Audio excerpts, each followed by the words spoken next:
Hello guys, स्वागत है आपका मेरे चैनल पे। मैं हूं सूरज और आज मैं एक्सप्लेन करने वाला हूं लूसीफर सीरीज के सीजन 6 का एपिसोड नंबर 1। बट उससे पहले आप सबसे एक छोटी सी रिक्वेस्ट है कि अगर आप मेरे चैनल पर नए हो तो इसी तरह के और भी वीडियोस के लिए मेरे चैनल को सब्सक्राइब कर लेना, बेल आइकन को क्लिक कर देना और वीडियो को पूरा देखना ताकि आपको स्टोरी अच्छे से समझ आए। और मेरे सेकंड चैनल को भी जाकर जरूर से चेकआउट कर लेना, जहाँ मैं रोस्टिंग वीडियोस अपलोड करता रहता हूँ। और अभी हाल ही में मैंने एक रोस्ट वीडियो अपलोड किया है, तो जाकर जरूर से देखना, आपको बहुत ही मजा आएगा। लिंक आपको नीचे डिस्क्रिप्शन में मिल जाएगा।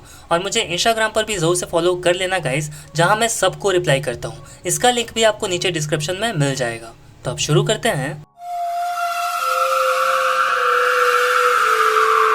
तो कहानी की शुरुआत होती है और हम देखते हैं लूसीफर को, जो क्लोई से मिलने के लिए जा रहा होता है क्योंकि आज इनकी डेट होती है। पर तभी एक पुलिस ऑफिसर लूसीफर को रोक देता है और ये ऑफिसर वही है जिसे हमने फर्स्ट सीजन के फर्स्ट एपिसोड में देखा था। फिर वो ऑफिसर लूसीफर से पूछता है कि क्या आपको पता है कि मैंने आपको क्यों रोका है। तो लूसीफर कहता है हाँ, क्योंकि मेरा ध्यान रास्ते पर नहीं था, उसके लिए मैं माफी चाहता हूँ। वैसे भी एले में ये मेरी आखिरी रात है। फिर वो ऑफिसर कहता है कि शायद मैं आपको जानता हूँ। तो लूसीफर कहता है हाँ जरूर जानते होगे, मैं भी एलएपीडी के लिए ही काम किया करता था।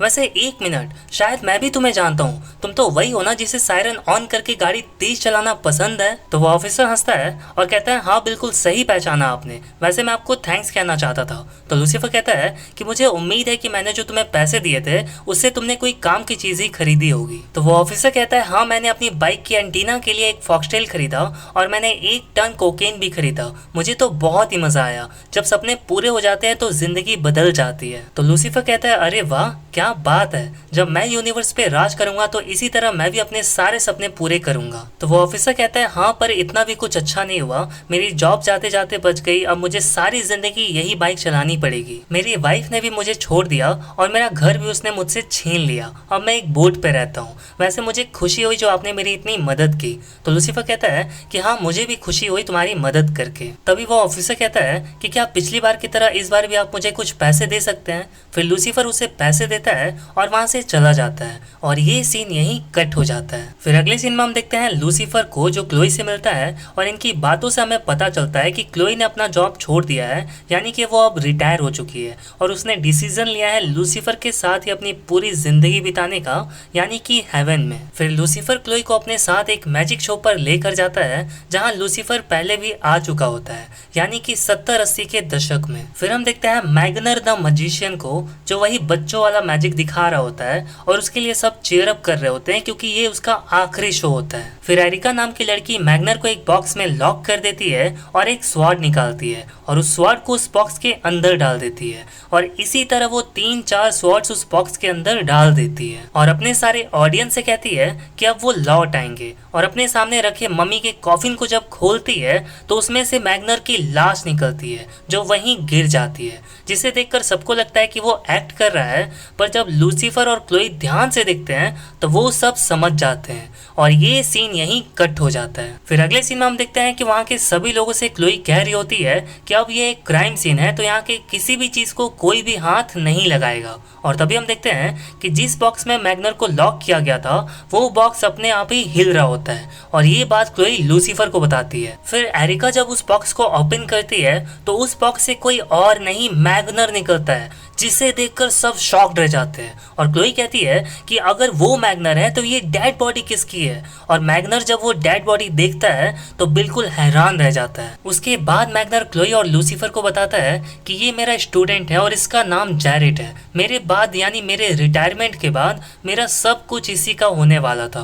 और फिर मैग्नर क्लोई और लूसीफर को अपने मैजिक ट्रिक के बारे में भी बताता है, यानी कि कैसे वो उस बॉक्स में ही रहता था और ये मेरा डुप्लीकेट उस कॉफिन से निकलकर सबको चौंका दिया करता था। फिर क्लोई पूछती है मैग्नर से कि क्या कोई ऐसा था जो जैरेट को मारना चाहता था, क्या आपको किसी पर शक है। तभी हम देखते हैं कि वहाँ मैग्नर का बेटा आ जाता है जो क्लोई से कहता है कि ये मेरे डैड हैं और मैं इनका वकील हूँ और इन्हें आपके किसी भी सवाल का जवाब देने की जरूरत नहीं है। और तभी वहाँ एला आती है कैरल के साथ और कैरल वही बंदा है जिसे डैन ने एला के लिए चूज किया था। और हम देखते हैं कि एला लूसीफर और क्लोई को वहाँ देखकर बहुत खुश होती है। तभी वहाँ कैरल आता है और क्लोई और लूसीफर की तारीफ करने लगता है क्योंकि उसे पता होता है कि ये दोनों अपने टाइम में बहुत ही बेहतरीन डिटेक्टिव्स थे। फिर लूसीफर कहता है एला और कैरल से कि जब तुम दोनों यहाँ आ ही गए हो तो मुझे लगता है कि मुझे और क्लोई को यहाँ रुकने की कोई जरूरत नहीं है। तो चले क्लोई। पर क्लोई लूसीफर को रोकती है और कहती है हम नहीं जा सकते क्योंकि हम दोनों विटनेस हैं। तभी हम देखते हैं कि कैरल कहता है कि क्लोई सही कह रही है, मुझे माफ़ करना पर मुझे तुम दोनों की स्टेटमेंट चाहिए होगी। तो लूसीफर कहता है कोई बात नहीं, मुझे मदद करके खुशी होगी। पर हम साफ देख पाते हैं कि लूसीफर इस बात से ज़रा भी खुश नहीं होता। इधर हम देखते हैं लिंडा को जो अपनी फ्रेंड्स यानी मेज और ईव के लिए ड्रिंक्स लेकर आई होती है और यहाँ हमें पता चलता है कि मेज ने लिंडा को बता दिया था कि वो ईव के साथ हेल जाकर वहीं रूल करेगी। फिर लिंडा पूछती है ईव से कि मेज तो हेल जाकर वहाँ रूल करेगी और बुरी आत्माओं को सजा देगी, पर तुम वहाँ जाकर क्या करोगी ईव? तो ईव कहती है कि मैं अपने पार्टनर को सपोर्ट करूंगी। फिर हम देखते हैं एला को जो जैरेड की डेड बॉडी की फोटोज ले रही होती है और तभी वहाँ लूसीफर आता है जो एला से पूछता है कि तुम्हें क्या लगता है ये सब में कितना वक्त लगेगा। तो एला कहती है कि मैं कुछ कह नहीं सकती, मैंने मैग्नर से बात किया था और उन्होंने मुझे बताया कि स्टेज पर सिर्फ एक ही स्वॉर्ड ऐसा है जिस पर धार लगी हुई है और वो स्वॉर्ड से हम एप्पल काटकर पब्लिक को दिखाया करते हैं ताकि उन्हें यकीन हो कि सारे स्वॉर्ड्स पर धार लगा हुआ है। पर हमें पता चला है कि जैरेड को जिस स्वॉर्ड से मारा गया था उस स्वॉर्ड पर भी धार लगा हुआ है, यानी कि कातिल ने पहले से ही प्लान करके रखा हुआ था। तो लूसीफर कहता है कि मैं चाहता हूँ कि ये केस जितनी जल्दी हो सके वो सॉल्व हो जाए ताकि मैं और क्लोई हमारी मैजिकल डेट पर जा सके। तो एला कहती है तुम दोनों कितने क्यूट हो, मैं तुम दोनों को हमेशा मिस करती हूँ। मैं समझ सकती हूँ कि तुम्हारा फैमिली बिजनेस है और इसीलिए मैं तुम्हारे लिए प्रे करूंगी, अगर कोई सुन रहा हो तो लूसीफर पूछता है कि इसका क्या मतलब है? तो एला कहती है कि मुझे माफ़ करना, पर आजकल मैं जब भी प्रे करती हूँ ना तो मुझे ऐसा लगता है कि गॉड मेरी प्रेयर सुन ही नहीं रहे हैं। और ये सुनकर लूसीफर को बहुत दुख होता है। फिर हम एक बंदे को देखते हैं जिसका नाम होता है कीटन कॉल और ये भी एक मजिशियन होता है और क्लोई के पास आकर उसके साथ फ्लर्ट करने लगता है। फिर क्लोई को इस पर शक होता है और वो भी बात करना शुरू कर देती है और इससे सच उगलवाने की कोशिश करने लगती है, पर क्लोई को इस बंदे से कुछ भी पता नहीं चलता। तभी कीटन कहता है कि शायद हम ऑलरेडी डेट पर हैं क्योंकि हमने एक जैसी एसेसरी जो पहनी है। तभी क्लोई अपना हाथ दिखती है और उसके हाथ में भी वही ब्रेसलेट होता है जो कीटन के हाथ पर होता है। मैंने कहा था ना कि ये एक मैजिशियन है, यानी कि हाथ का कमाल। फिर हम देखते हैं कैरल को जो लूसीफर और क्लोई से कहता है कि अब आप दोनों जा सकते हैं क्योंकि यहाँ पर सब कुछ कंट्रोल में है। फिर क्लोई और लूसीफर वहाँ से जाने ही वाले होते हैं तभी वहाँ एला आकर उन्हें बताती है कि मुझे अभी अभी पता चला है कि ये मर्डर सिर्फ 2 घंटे पहले ही हुआ है और यहाँ से अंदर आने का और बाहर जाने का सिर्फ एक ही रास्ता है और अभी तक कोई बाहर गया भी नहीं है। इसका मतलब जिस किसी ने भी ये खून किया है वो अभी भी यहीं पर मौजूद है। फिर कैरल एक एक करके वहाँ के सभी लोगों से पूछताछ करता है और वो लूसीफर से पूछता है कि यहाँ आने से पहले आप कहाँ थे? तो लूसीफर कहता है कि मैं रास्ते पर था क्योंकि एक ऑफिसर ने मेरी गाड़ी रोक दी थी और फिर मैंने उसे रिश्वत दिया। और एक एक करके वो अपनी सारी बातें बता देता है, यानी कि तोते की तरह सब कुछ बक देता है। फिर कैरल कहता है चलो एक आखिरी सवाल, क्या तुम्हें तलवारबाजी आती है? तो लूसीफर कहता है कुछ खास नहीं, पर हाल ही में मैंने एक लड़ाई में यकूजा बॉस को हराया था और किसी के सीने पर छुरी भोंकी थी। तो कैरल कहता है अरे वाह क्या इत्तेफाक है, जैरेड का मर्डर भी कुछ इसी तरह हुआ है, सीने में तलवार भोंक कर। तो लूसीफर कहता है वाकई, पर मैंने तो डीमन ब्लेड यूज किया था और ये तो तलवार है, इनका कोई लेना देना नहीं है। मैंने सही कहा ना? फिर हम देखते हैं क्लोई को जो लूसीफर पे बहुत गुस्सा होती है और पूछती है कि आखिर तुमने कैरल को क्या बता दिया? तो लूसीफर कहता है वही जो सच था। तो क्लोई कहती है हाँ, पर इसी वजह से अब तुम मेन सस्पेक्ट हो। तो लूसीफर कहता है क्या, ये क्या बकवास है? तो क्लोई कहती है फिक्र मत करो, अब हमारे पास सिर्फ एक ही रास्ता है, हमें ही इस केस को सॉल्व करना पड़ेगा। फिर हम देखते हैं एला को जो कैरल को एक क्लब के बारे में बताती है जहां पर सिर्फ वही लोग ठहर सकते थे जो वहां पर परफॉर्म करते हैं। एरिका को वहां बुकिंग नहीं मिली थी, लेकिन जैरेड ने जो रूम सर्विस मंगवाया था उसका बिल एरिका के क्रेडिट कार्ड से काटा गया था। और ये सुनते ही कैरल समझ जाता है और कहता है कि इसका मतलब इन दोनों का अफेयर चल रहा था जिसके बारे में एरिका ने मुझे कुछ भी नहीं बताया। इधर हम देखते हैं मेज और ईव को जो अपना डिनर एंजॉय कर रहे होते हैं और ईव को लिंडा के हाथों बना खाना बहुत ही ज्यादा पसंद आता है। और ईव कहती है कि मैं समझ गई हूँ कि मुझे हेल में क्या करना है, मैं वहाँ पार्टीज करूंगी, सबको नचाऊंगी और सबके लिए खाना बनाया करूंगी। तो मेज पूछती है ईव से कि पर ये सब वहाँ तुम किसके लिए करोगे, यानी उन टॉर्चर्ड और बेकार सोल्स के लिए? तभी लिंडा कहती है मेज से कि पर वहाँ पर तो तुम्हारी फैमिली भी होगी ना। और ये सुनकर ईव को बहुत खुशी होती है और वो मेज से कहती है कि कि हाँ ये सही रहेगा, मैं तुम्हारी फैमिली के साथ टाइम स्पेंड करूंगी। और ये सुनकर मेज को बहुत गुस्सा आता है और वो ईव से कहती है कि मेरी फैमिली बहुत ही घटिया है और मैं तुम्हें उनसे कभी नहीं मिलवाऊंगी। और ये सुनकर ईव को बहुत बुरा लगता है। फिर ईव पूछती है मेज से कि अच्छा तो तुम ही बताओ कि मैं वहाँ पर क्या करूंगी, सिर्फ सफाई करूंगी और तुम्हारे लिए खाना बनाऊंगी, पर ये सब करके तो मैं बहुत अकेली हो जाऊंगी ना। तो मेज को ये सब सुन के बहुत गुस्सा आता है और वो ईव से कहती है कि तुम कहना क्या चाहती हो, क्या मैं तुम्हारे लिए काफी नहीं हूँ? तो ईव कहती है मेरा वो मतलब नहीं था, तुम गलत मतलब नहीं निकालो प्लीज। तभी हम देखते हैं कि इन दोनों की लड़ाई को रोकने के लिए अमेनिडील बीच में कहता है कि मैं पुलिस फोर्स ज्वाइन कर रहा हूँ, मैं काफी वक्त से पुलिस अकेडमी में हेल्प कर रहा हूँ, डैड ने जाते वक्त मेरा एप्लीकेशन फॉर्म भी भर दिया था। और ये सुनकर बाकी सभी लोग बहुत खुश हो जाते हैं और ये सीन यहीं कट हो जाता है। तो गाइस अगर आपने यहाँ तक वीडियो देख लिया है इसका मतलब आपको मेरी वीडियो बहुत पसंद आ रही है, तो प्लीज इस वीडियो को एक लाइक जरूर कर देना और चैनल पर नए हो तो जल्दी से चैनल को सब्सक्राइब कर लो, बिकॉज मैं लूसीफर के और भी एपिसोड्स लाता रहूंगा। फिर हम देखते हैं कैरल को जो एरिका से दोबारा से पूछताछ कर रहा होता है और उससे कहता है कि तुम्हारा और जैरेड का अफेयर चल रहा था जिसके बारे में तुमने मुझे क्यों नहीं बताया। तो एरिका कहती है कि मुझे डर था कि मेरा नाम खराब हो जाएगा, जैरेड ने मुझसे कहा था कि वो मेरा सोलो एक्ट प्रोड्यूस करेंगे, पर जब मैग्नर ने रिटायर होने का फैसला किया तो जैरेड ने मेरी करियर के बारे में बात करनी ही बंद कर दी। और हम देखते हैं कि ये सब कुछ क्लोई पीछे खड़ी होकर सुन रही होती है और तभी वहाँ लूसीफर आ जाता है जो क्लोई से पूछता है कि ये तुम क्या कर रही हो। तो क्लोई लूसीफर से कहती है कि कैरल इस पर शक कर रहा है पर मुझे नहीं लगता कि ये कातिल है, किसी बेगुनाह को सजा नहीं होनी चाहिए। फिर क्लोई सीधे जाती है एला के पास और उससे पूछती है कि क्या तुम्हें कोई फिजिकल एविडेंस मिला है। तो एला कहती है कि आई एम सॉरी क्लोई, मैं तुम्हें नहीं बता सकती क्योंकि अब तुम हमारे साथ काम नहीं करती हो। तभी क्लोई कहती है कि हाँ पर तुम्हें कोई सीक्रेट पॉकेट तो मिला होगा ना उसके कपड़ों में। तो एला कहती है हाँ तुमने सही कहा, वो एक मैजिशियन है तो ऑफ कोर्स उसके कपड़ों में ढेर सारे पॉकेट्स होंगे, मैं अभी चेक करती हूँ। फिर हम देखते हैं कि एला को उसके सीक्रेट पॉकेट से बीड मिलता है जिसे देखकर क्लोई को कुछ चमकता है और वो एला से कहती है कि शायद हमने केस सॉल्व कर दिया और बोलकर वहां से चली जाती है। फिर हम देखते हैं कीटन को जो एक लड़की के साथ फ्लर्ट कर रहा होता है और तभी वहाँ क्लोई आ जाती है जो कीटन से पूछती है कि तुम्हारा ये ब्रेसलेट तुमने और कितनों को दिया है। तभी हम देखते हैं कि जिसके साथ कीटन फ्लर्ट कर रहा था वो लड़की उठकर वहां से चली जाती है। फिर क्लोई कहती है कीटन से कि हमें एक बीड मिला है तुम्हारे ब्रेसलेट से, असली वाले ब्रेसलेट से, वो चीप वाले नहीं जो तुम सबको बांटते फिर रहे हो। तो कीटन पूछता है क्लोई से कि तुम्हारा मतलब क्या है। तो क्लोई कहती है कि हो सकता है कि जैरेड का मर्डर करते वक्त तुमने वो बीड वहां गिरा दिया हो गलती से। तो कीटन कहता है कि मैं जब मैग्नर बनना ही नहीं चाहता था तो मैं जैरेड को क्यों मारूंगा।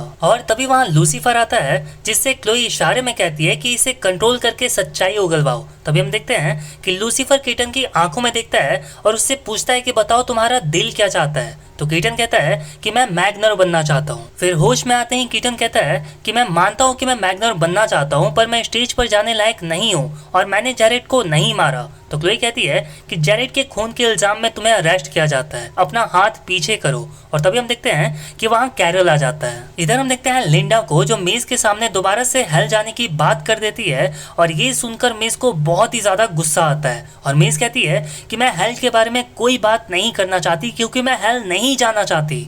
और हम देखते हैं कि 1 मिनट के लिए सब कुछ शांत हो जाता है। फिर ईव पूछती है मेज से कि तुम सच में हेल नहीं जाना चाहती। तो मेज कहती है आई एम सॉरी, मैं तुम्हें डिसअपॉइंट नहीं करना चाहती थी। तो ईव कहती है कोई बात नहीं, मैं भी हेल नहीं जाना चाहती। और ये सुनकर मेज को थोड़ी खुशी होती है। फिर ईव कहती है मेज से कि मुझे लगा था कि तुम अपने घर जाकर बहुत खुश रहोगी। तो मेज कहती है कि खुश रहने के लिए घर जाने की जरूरत नहीं है, हम हमेशा यहीं खुश रह सकते हैं, तुम कहो तो हम कल ही शादी कर लेते हैं। तो ईव कहती है हाँ जरूर। और फिर हम देखते हैं कि ये दोनों एक दूसरे को हग करते हैं। फिर हम देखते हैं कैरल को जो क्लोई को समझाने की कोशिश करता है और उससे कहता है कि तुम प्लीज मेरे काम में दखल मत दो और मुझे मेरा काम करने दो। कीटन कातिल नहीं हो सकता क्योंकि जब जैरेड का कत्ल हुआ था उस वक्त कीटन लड़कियों के लिए अपना मैजिक परफॉर्म कर रहा था और इस बात का सबूत है उन लड़कियों के हाथ में वो ब्रेसलेट्स। तो क्लोई कहती है कि पर एरिका भी कातिल नहीं हो सकती क्योंकि इंटेरोगेशन के वक्त मैंने उसका बॉडी लैंग्वेज देखा था, वो डरी हुई थी, दुखी थी, पर गुस्से में तो बिल्कुल नहीं थी। तो कैरल कहता है कि हाँ उसने वो ब्रेसलेट भी पहना था, ये मेरी गलती है। तो क्लोई कहती है कि अगर कीटन कातिल नहीं है तो इसका मतलब वो बीट प्लांट किया गया था किलर को सिर्फ वो बीट चाहिए था अच्छा वाला, ना कि वो प्लास्टिक और चीप वाला। तो कैरल कहता है कि इसका मतलब किलर सोच समझकर किसी और को फंसाना चाहता था। तो क्लोई कहती है हाँ, और इसका मतलब ये भी हुआ कि वो किलर मैग्नर के पहले और अभी के स्टूडेंट को निकलवाना चाहता था, पर क्यों? तो कैरल कहता है मैग्नर का नाम वो बहुत कीमती है। किसी ने मुझे बताया था कि उनका एक शो पर काम चल रहा है, पर जब मैंने मैग्नर से पूछा तो उन्होंने कहा कि मैं उसे नहीं बेचूंगा और ना ही जैरेड बेचता। तो क्लोई कहती है कि अगर मैग्नर उसे नहीं बेचते और ना ही जैरेड बेचता तो आखिर ये डील हुआ कैसे? आखिर किसका फायदा हो सकता है? वैसे एक मिनट, उनका बेटा कौन सी लॉ की प्रैक्टिस करता है? और तभी हम देखते हैं कि मैग्नर का बेटा आकर क्लोई के गले पर नाइफ रख देता है और उसका डैड यानी मैग्नर कहता है अपने बेटे से कि तुम्हें बस यही चाहिए था, मेरी जायदाद, मेरा पैसा। तो उसका बेटा कहता है कि हाँ, मुझे आपकी विरासत चाहिए थी, पर आपने मुझे बेदखल कर दिया और जैरेड को अपने ट्रेडिशन को आगे बढ़ाने के लिए कह दिया। तभी क्लोई कहती है कि और इसीलिए तुमने जैरेड को मार डाला क्योंकि वो तुम्हारे डील के लिए राजी नहीं हुआ। तो मैग्नर का बेटा कहता है कि एक नई डील हो गई थी और जैरेड को बस साइन करके चेक को कैश में करवाना था, पर वो भी उतना ही अड़ियल निकला जितना कि पहले वाला मैग्नर। तो क्लोई कहती है कि उसके बाद तुमने वो तलवार शार्प किया जिसमें शार्प नहीं होना चाहिए था, और फिर तुमने कीटन को फंसा दिया क्योंकि उसे भी विरासत मिल सकती थी। फिर मैग्नर का बेटा कहता है मैग्नर से कि ये सब आपकी गलती है, या आपका क्या धरा है, आपका और आपकी खुदगर्जी का। तो लूसीफर हंसता है और कहता है खुदगर्जी का?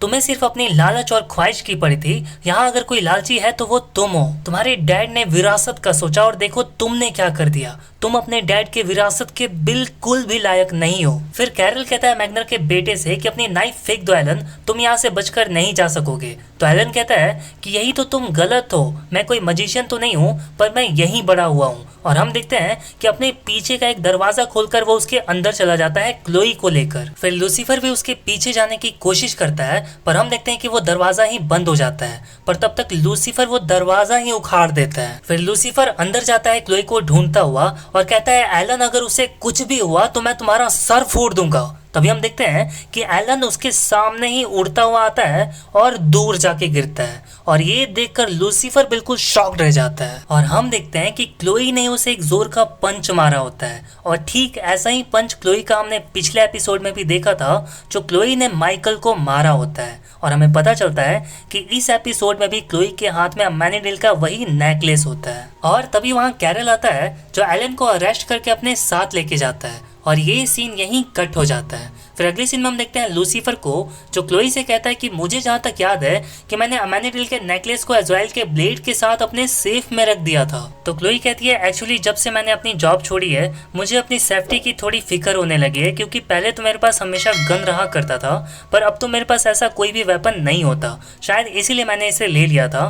तुम सही कह रहे हो, मुझे माफ कर दो, तुम इसे वापस ले लो। पर लूसीफर कहता है क्लोई से कि नहीं, तुम इसे अपने पास ही रखो, अभी हमें यहाँ कुछ दिन और रुकना है, अब पता नहीं आगे और क्या क्या होगा। फिर हम देखते हैं क्लोई को जो सो रही होती है, और तभी वहाँ लूसीफर आता है जो अपनी और डैन की फोटो देख रहा होता है। फिर वो उस फोटो को वहीं रख देता है और वहाँ से कहीं चला जाता है। इधर हम देखते हैं डैन को जो हेल में होता है और वहाँ के डीमन के साथ पिंग पोंग खेल रहा होता है। और तभी वहाँ लूसीफर आ जाता है, जिसे देखकर डैन बहुत खुश होता है और लूसीफर से पूछता है तो बताओ आगे क्या प्लान है। तो लूसीफर कहता है आई एम सॉरी डैन, मैं आगे कुछ सोच नहीं पाया हूँ अभी, मैं तो बस तुम्हें देखने के लिए आ गया हूँ। तो डैन हंसता है और कहता है तुम मुझे देखने आए हो, पर यहाँ तो कुछ भी नहीं बदला, मैं अभी भी हेल में हूँ, बेलियोस गधा है और इसे पिंग पोंग खेलना नहीं आता। तो लूसीफर कहता है कि डैनियल, मैंने अपने सारे डीमन से कह दिया है कि तुम्हें टॉर्चर ना करे, तुम दुनिया की पहली ऐसी सोल हो जिसे हेल में ऐसी लग्जरी मिली है, तुम्हारे लिए मैंने अपने बनाए सारे नियम तोड़ दिए, एंड आई एम सॉरी अगर बेलियोस को पिंग पोंग खेलना नहीं आता तो। तभी डैन कहता है लूसीफर से कि अगर तुम गॉड बन गए तो तुम मुझे यहाँ से आजाद कर सकते हो। तो लूसीफर कहता है कि अगर मैंने तुम्हारी मर्जी के खिलाफ तुम्हें यहाँ से आजाद करने की कोशिश की, वो मर्जी जिसके बारे में तुम्हें पता भी नहीं है, तो तुम हमेशा के लिए यहीं फंसे रह जाओगे। फिर डैन सैड हो जाता है और कहता है पता है तुम जब भी यहाँ आते हो ना तो मुझे एक उम्मीद मिलती है, पर तुम हमेशा मुझे निराश करते हो और मेरी उम्मीद भी तोड़ देते हो, और जानते हो लूसीफर, यही मेरे लिए सबसे बड़ा टॉर्चर है। अब यहाँ तब तक मत आना जब तक तुम्हारे पास कोई जवाब ना हो। तो लूसीफर कहता है ठीक है फिर तुम्हारी मर्जी, और बोलकर अपने विंग्स खोलता है और उड़कर वहां से चला जाता है। तभी हम देखते हैं कि लूसीफर के जाते ही वहाँ पर एक जोरदार बिजली कड़कती है, जिसे देखकर डैन तो बिल्कुल शॉक्ड रह जाता है और पूछता है बेलियोस से कि ऐसा तो पहले कभी नहीं हुआ था, क्या तुम कुछ जानते हो इसके बारे में? तो बेलियोस कहता है नहीं, मुझे तो कुछ नहीं पता। और हम लास्ट सीन में देखते हैं कि हेल के चेयर पे कोई लड़की बैठी होती है जिसका चेहरा तो नहीं दिखता, सिर्फ लेग्स दिखता है। और ये एपिसोड यहीं खत्म हो जाता है गाइज। तो अब जाने से पहले मेरे सेकंड चैनल को भी जाकर जरूर से चेकआउट कर लेना गाइज, लिंक आपको नीचे डिस्क्रिप्शन में मिल जाएगा। और अब फाइनली सीजन 6 भी रिलीज हो गया है, तो जल्दी से इस चैनल को भी सब्सक्राइब कर लेना गाइज, बिकॉज मैं पर डे एक एपिसोड अपलोड करता रहूंगा। तो मिलता हूँ आपसे अगली वीडियो में, तब तक के लिए बाय बाय।